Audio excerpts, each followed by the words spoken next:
Talk about a game-changing player. You don't know who Steve Smith is. By the end of it, you don't know who he is. All the way for a touchdown. There are wide receivers who glide like dancers, smooth, elegant, untouched. Then there was Steve Smith Sr., a 5'9" lightning bolt built like a nightclub security guard who treated defensive backs like unpaid interns, hit them, stiff-armed them, bury them in the turf, then tell them to ice up afterward. There he goes. Smith is gone. The rookie on his first touch as a professional, all the way for a touchdown. If Megatron was a transformer, Steve Smith was a power drill, smaller, meaner, louder, and guaranteed to leave holes in whatever you pointed him at. This is the story of a receiver who didn't just catch footballs, he delivered punishment. A man who played the game like he was fueled by insult, adrenaline, and pure competitive spite. This is Steve Smith Sr., the receiver who played like a linebacker. He wasn't born into hype. He wasn't a top 10 pick. He didn't enter the league with analysts bowing to his talent. He came in as a third rounder, 5'9", barely 195 pounds, and already carrying more doubt than equipment. Welcome to the 2001 NFL College Player Draft. So I'm on draft day, and first round goes terrible. Carolina drafted him as a return specialist, not a future superstar, not a franchise face, just a guy to field kicks and punts. But Steve Smith didn't treat that like a demotion. He treated it like a doorway. He exploded onto the scene as a rookie, earning All-Pro honors. He wasn't just returning footballs, he was returning disrespect with interest. People said he was too small. He said they were too quiet. Small? That was the setup. The explosion was coming. Because if you thought being doubted lit him up, wait until you see what happens when you break him. Literally. In 2004, he breaks his leg. Season destroyed. A lot of players never recover from that. Some fade out, never the same again. But in 2005, Steve Smith didn't just come back, he came for revenge. 103 catches, 1,563 yards, 12 touchdowns. He led the entire NFL in all three categories, the triple crown of wide receivers. You don't stumble into that, you conquer it. He didn't return from injury gently. He kicked the door down, grabbed the league by the collar, and took what he felt was his. Comeback Player of the Year wasn't just an award, it was a warning label. Steve Smith wasn't healed, he was activated. And activated, Steve Smith wasn't a one-year wonder. He turned that rage into longevity few players ever dream of. 16 seasons? Do you know how rare that is? In the NFL, longevity is a myth, especially for players who play the way he did. Physical, aggressive, confrontational. But he didn't just survive the league, he carved his name into it. 1,031 receptions, 14,731 yards, 81 touchdowns. Year after year, system after system, quarterback after quarterback, production, elite production. He had 8 seasons over 1,000 yards. Not one big year, not 2, 8. He didn't peak, he sustained, he didn't slow down, he adapted. And here's what makes it legendary. He wasn't carried by an elite quarterback his whole career. He wasn't in a high-flying air raid system. He created his own yardage through grit, through separation, through fight. Then Carolina moved on. They thought the story was over. So he went to Baltimore and proved the story wasn't even close to done. He was never a product of a system. He was the system. And if you build numbers like that, you don't just shape a career, you shape a franchise. If Carolina football had a face, for years it was Steve Smith. He's the all-time franchise leader in receptions, yards, touchdowns, scrimmage yards. The entire receiving record book is basically stamped with his signature. And when the pressure rose, he didn't shrink, he detonated. The 2003 playoffs, double overtime, one slant route, one burst. 69 yards later, game over. A walk-off touchdown that instantly became Carolina scripture.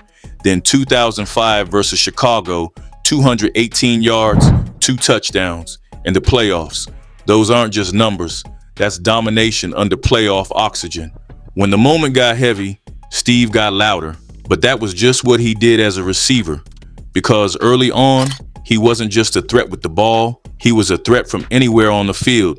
Before Steve Smith Sr. became a nightmare for cornerbacks, he was chaos for special teams.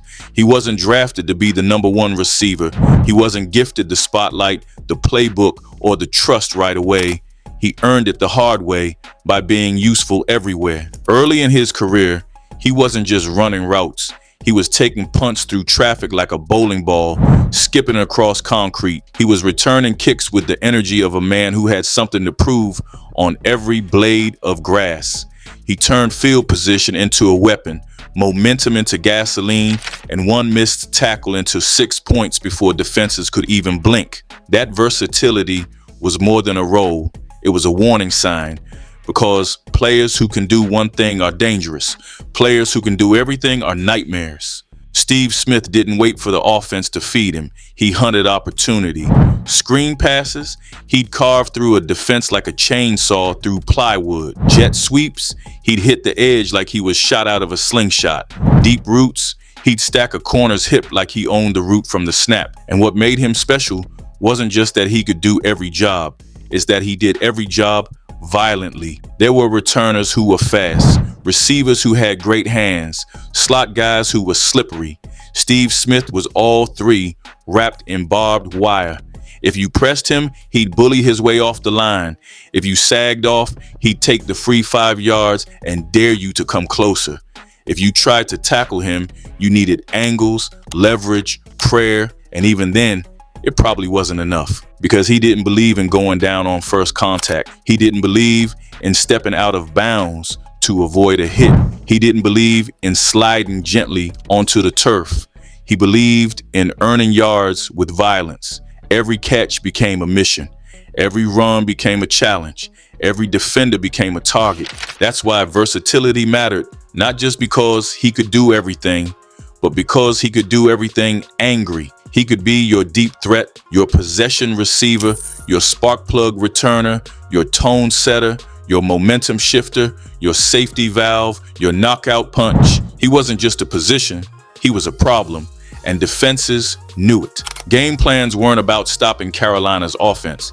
They were about surviving Steve Smith. He shrunk coverage shells, forced bracket assignments, demanded safety help, and still made plays through it. The more jobs he took on, the more pressure he created. Every snap, every formation, every motion became a question mark for the defense. Where will he line up? What role will he play this time? How do we stop something that doesn't hold still?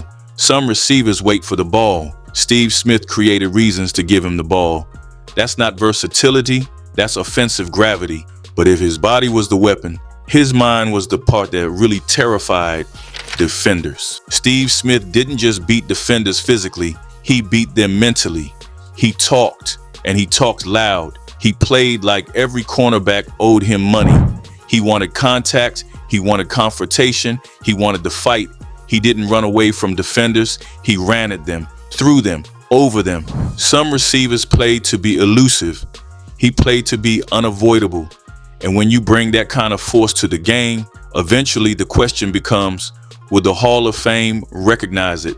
5 Pro Bowls, multiple All-Pro selections, one of the top receiving yard totals in NFL history. He left the game with numbers that stack up against almost anyone who's already in Canton. He's a franchise legend, an era-defining competitor, a player whose highlights are stitched into the fabric of NFL history. The Hall of Fame hasn't called yet, but ask the men who had to tackle him, ask the corners who drew the assignment, ask the safeties who had to fill the alley. Respect often tells the truth louder than plaques do, and Steve Smith Sr. is respected like few receivers ever have been. But greatness isn't only measured by football, because the real twist in Steve Smith's story comes after the final whistle.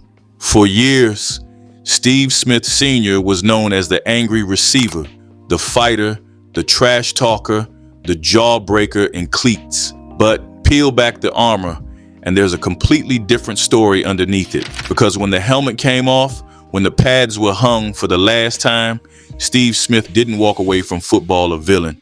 He walked away a mentor, a father, a voice people wanted to hear, not fear. Off the field, his toughness took on a new purpose. He funneled the same fire that burned through defensive backs into real communities with real needs.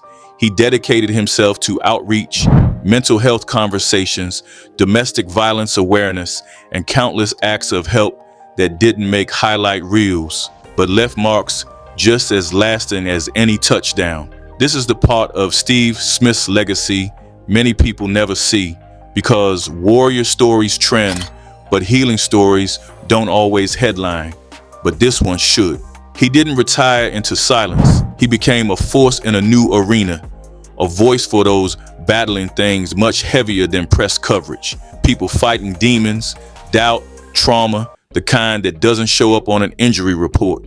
See, when you strip away the pads, you learn that Steve Smith wasn't just strong on the outside. He built strength from pain, and instead of hiding it, he used it. He spoke openly about mental health. He tackled emotional struggle the same way he tackled cornerbacks, head on with no hesitation, and he built platforms to help others do the same. That's the type of strength that doesn't fade with age. That's the kind of legacy that reaches further than yards, catches, or records ever could. Then there's fatherhood, another arena where Steve Smith has put his heart on full display. He's spoken about raising kids with the lessons football taught him. Not just toughness, but accountability. Not just intensity, but intention. He wanted them to see that being great isn't only about beating the man across from you, but about lifting the people beside you. And post-NFL, he didn't sit still. He became a respected analyst, breaking down film with the same sharpness he ran routes with. Now he sits behind a desk instead of a slot or an outside split, but the mind is still wired for competition, detail, and honesty. Because when Steve Smith speaks about football, people listen, not because of volume, but because of credibility. He's not just a highlight clip, not just an angry stiff arm, not just a top 10-yard machine. He's proof that toughness is not just physical, it's emotional, it's resilience, it's healing, it's being vulnerable after a lifetime of being violent on Sundays. So yes, the stats matter, the yards matter, the touchdowns matter. But this is why Steve Smith Sr. will be remembered long after records fall and eras fade. He didn't just leave a mark on NFL fields, he left fingerprints on people. So what does Steve Smith Sr. teach us? That size doesn't measure heart. That height doesn't predict greatness. That grit, anger, competitiveness, and raw belief can turn a third-round return man into one of the most terrifying receivers the league has ever seen. He didn't want separation. He wanted confrontation. He didn't want space. He wanted smoke, and he earned every yard like it was owed to him personally. If you enjoyed this breakdown, hit like. If Steve Smith is one of your all-time favorites, drop a comment. And if you want more deep dives into players who changed football their own way, subscribe. Now let me leave you with the only proper sign-off. Ice up, son.